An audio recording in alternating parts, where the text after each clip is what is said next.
With biblically high expectations and a strange amount of pointless controversies, Christopher Nolan's The Odyssey adapted one of the most famous stories in history, and absolutely nailed it. This should come as absolutely no surprise considering he is one of the very best directors working today, but even coming off the heels of probably my film of the decade in Oppenheimer, The Odyssey still struck me as particularly impactful and momentous. This is truly as visceral a film experience as you are ever to find. Despite being one of the progenitors of the hero's journey, this film manages to feel wonderfully unique and innovative largely due to its frankly unparalleled level of scope and scale. Monstrous set pieces, intricate layouts and designs, the visuals on this thing are otherworldly, and the sound design and score match it step for step. It's not enough that the castles are massive, but once inside we see lovely attention to detail in every corner. They all feel real and lived in, and that sensation extends to our location's inhabitants as well. This cast is just operating at a disgustingly high level. Christopher Nolan has always been absurdly good at getting the most out of his cast, and this is yet another indicator of that. Whether it be the big grandiose outbursts or the subtle emotional beats, each and every character elevates their moments to the fullest. Matt Damon is excellent here, anchoring the entire film as Odysseus. The film opted for more of a show-not-tell approach to his characterization, and it only worked so well because of his writing and strong performance. We're never told exactly who he is, how he operates, or what makes him tick, but we come to understand such a great deal about who he is as a man through his actions.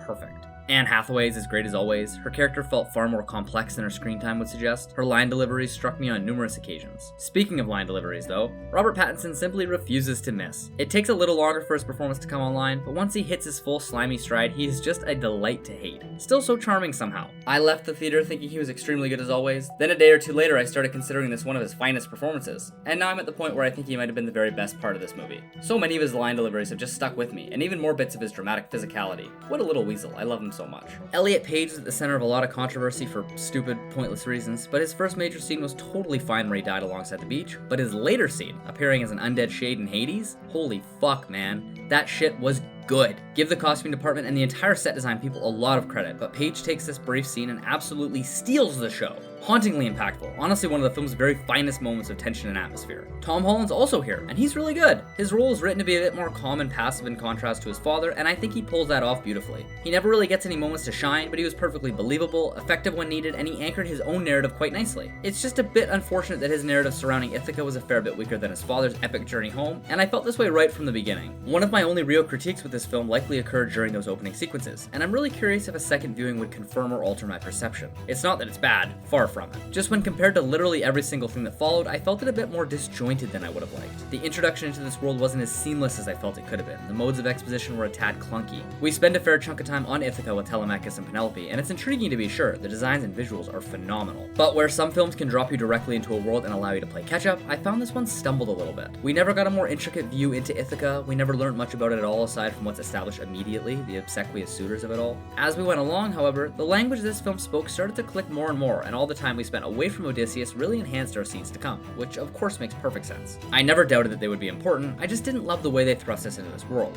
It all comes back around in the final act gorgeously though, and it has me reconsidering whether or not the first 20 odd minutes were as comparatively weak as I remember.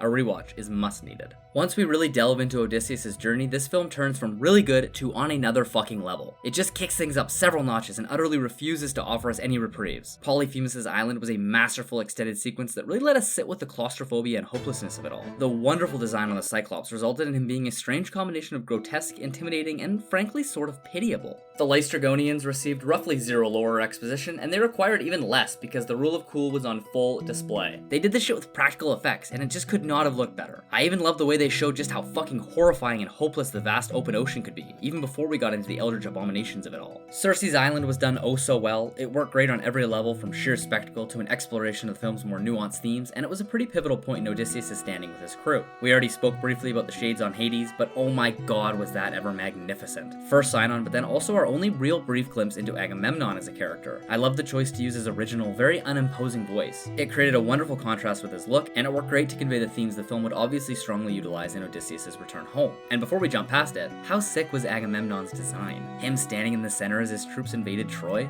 Sickest fucking shit of all time, man. I still think it'll surpass it, but this scene is going to give Dune Part 3 a run for its money for best shot of the year. Both Scylla and Charybdis, as well as the scene on Apollo's sacred cattle island, were a bit tame, but they weren't given too much attention and they still served to move the plot along nicely. This is also the only time we more or less hear Matt Damon's real voice, and he uses it to disappointingly scold his crewmates for thinking if they ate quietly, the sun god wouldn't notice them. One of those tiny little moments this film was absolutely chock full of that just sticks in the back of your brain and scratches a nice itch. They were slightly weaker aspects, however, but not as weak as I found Ogygia and Calypso to be, which was a pretty big shame considering they used this element to essentially frame the entire narrative. So much of this film is him on that island, either trying to remember or recounting past events. I wish it were given significantly stronger and even more stylized of a personality. It blended into the whole project in a way it absolutely didn't have to. Not enough time was spent there really fleshing it out, and the time we did spend there never felt particularly impactful to either us or Odysseus. The third act worked so well though, namely because of the meticulously crafted moments we get away from Odysseus with either his son or Ithaca, oftentimes both. The finale had this sense of climactic payoff that so few films can achieve,